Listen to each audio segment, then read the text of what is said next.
So I understand why they called it Sasha's Angels, but I wonder if the alternate title of this was Mad Toadie Thunderdome or something. This is a really intriguing episode.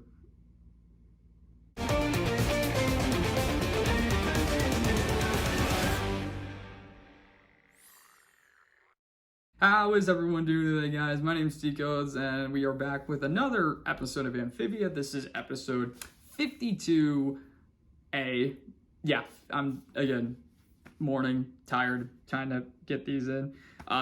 Sasha's Angels, which, I mean, that's a play on of Charlie's Angels, which is, of course, that's like a group, just a trio of secret agents, you know, for this higher up, you know, trying to just to complete a mission. And I mean, of course, in that case, it's like 3 usually attractive women for the president. But in this case, it's actually 4 of them. There's actually 5. It's 5 of them.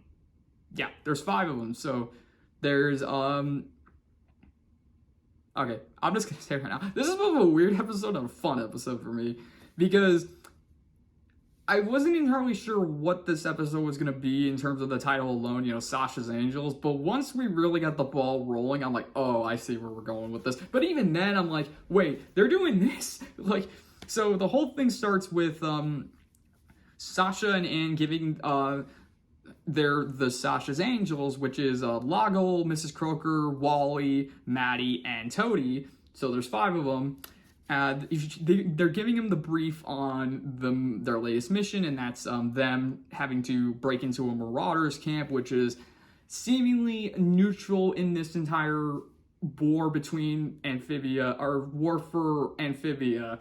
So they have to break into this marauder's camp because the marauders recently intercepted their last shipment, so they've got all their supplies.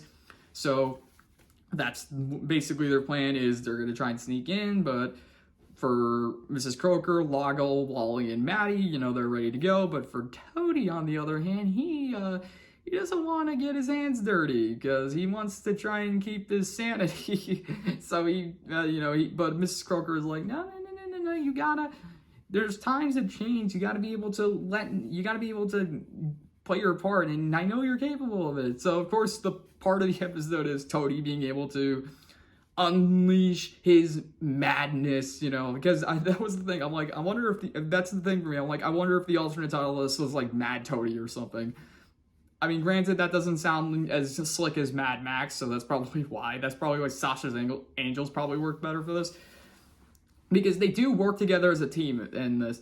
And so, yeah, it's such a weird episode though, because again, I mean, you know, it's gonna Toadie, you know, we haven't really gotten an episode that focused on Toadie as much. I mean, probably the closest thing we had to him was in the Battle of the Bands episode when he was a part of Sasha's band. But of course, then that was kind of more for the jokes. But he did have his words of wisdom there. So, but here he's like this nice innocent little thing that wants to just have everyone get along.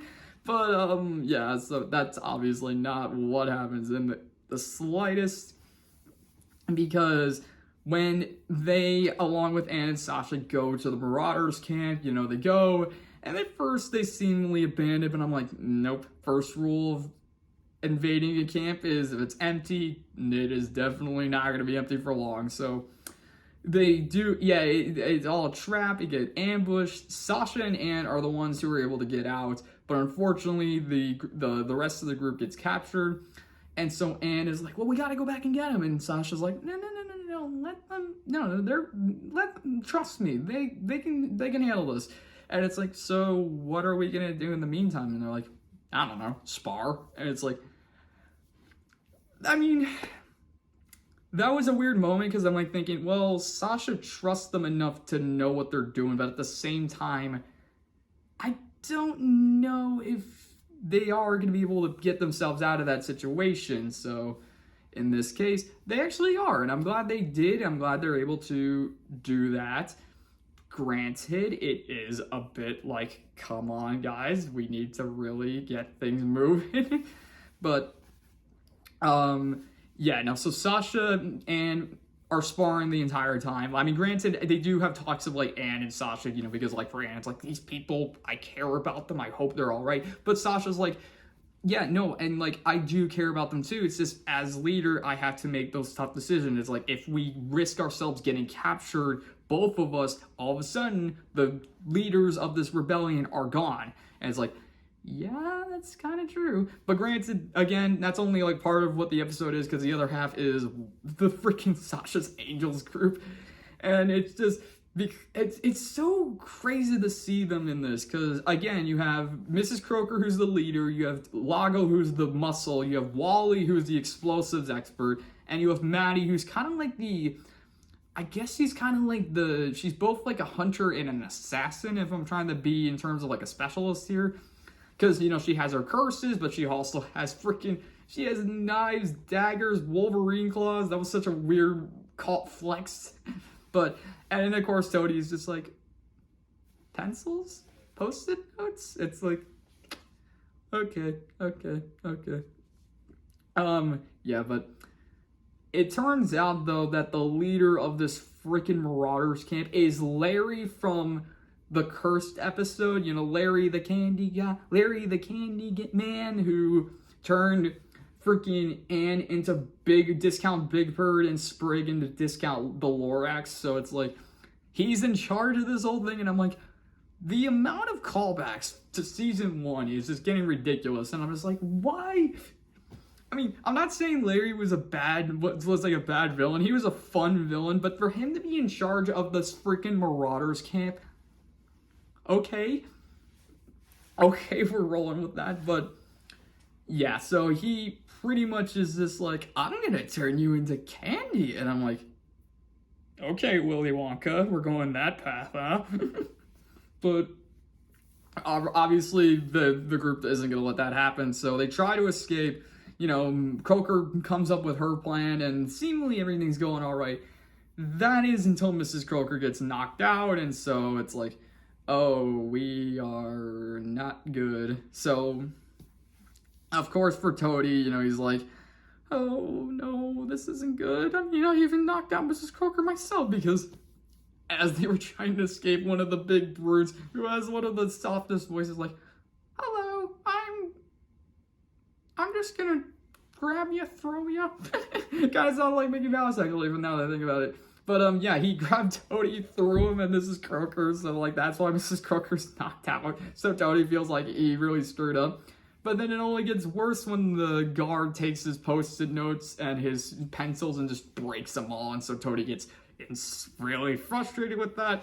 And so he snaps, he then goes, like, mad Toadie. He changes his outfit, he does the slit, he has like the spiky apocalypse hair, and then he takes charge, and he's like, okay, this is what we're gonna do. Loggle, you're gonna dig us a tunnel under this you're gonna dig us a tunnel out of here. Maddie, you're gonna lead us to the weapons stockpile, and Wally, you're gonna grab all the boom strings and blow this place sky high.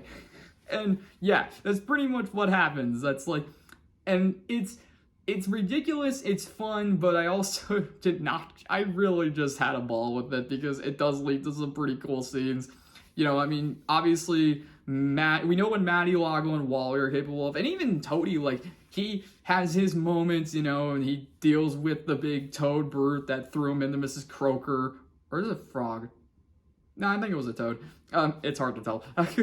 Yeah. He's able to deal with them. And I even love Maddie. She gets like her, I wouldn't say revenge, because she already did it to him once. She turns Larry back into the chicken bird, which was so funny. I'm glad that, I mean, I was like, hey, we're doing this again. That's cool. That's funny. But, yeah, so they escape. They get the supplies. Mission accomplished. You know, everything's great. Even Toadie was able to prove himself. Fun episode. I also, they do have this, though, with with Larry. He's like, oh, great, we have nothing left, I have nothing left, and we have no food. And I'm thinking, you are a giant bird, chicken. I think they're gonna be fine with food. And that is exactly what happens. The toads are just like, we have food. And it's like, oh, no. But of course, they cut away before that. But I love that. I love how, because at first you think, oh, they're just gonna leave it, because they're focusing on the cart. They're talking about Anne and Sasha, who, like I said, they were sparring the whole time. And, Anne and Sasha's, like, obviously talking about what it means to, care for the people, but also have to make the tough decisions. So it's like, I thought I was going to leave them on that. They pan up to the moon and they did all that. But I'm like, no, that is not how they do this. And exactly, they leave it on that joke with Larry possibly being eaten. I don't know. That's Disney. So you can possibly imagine it, but I don't know if they'll do it. Yeah, so really, in terms of this episode, does it really add much in terms of the overarching story? Maybe, maybe not. Who knows? I'm glad we got to see more of the Wartwood people, Wartwood residents do like actual cool stuff in this. Because it's the Resistance, so you imagine they're gonna have to really stand up and really do things. And I do like the moments between Anne and Sasha. Granted, it was more of like the subplot of this little episode, so it's like, but still they do talk about like the importance of both caring for those that you're fighting with, but also understanding that there are going to be moments where you're going to have to make tough calls, and it may not be the best one, but unfortunately it has to be the one needed. It's the one needed. So, but yeah, not a lot to talk about in this one, because this was just, again, it was fun, it was silly, it was insane, and I liked it. It's those type of episodes of Amphibia that you need, because again, you have you have episodes with a lot of story, a lot of information, a lot of important stuff. You definitely need these episodes where it's just nice and fun. It really doesn't mean, like last week you had Spryvy kind of be that episode, but I feel like more of that was for just showing, like, obviously Spring and Ivy, but also like what happens if you kind of let the shipping take over the story. I feel like that, yeah, that kind of just feels like what happened for that one. But yeah, for this one, it was fun, and I'm glad. Yeah, that's pretty much it for this one. So hopefully you guys enjoyed it. If you liked it, leave a like. If you want to leave a comment, leave a comment. And if you want to subscribe. You don't have to. I'm just saying.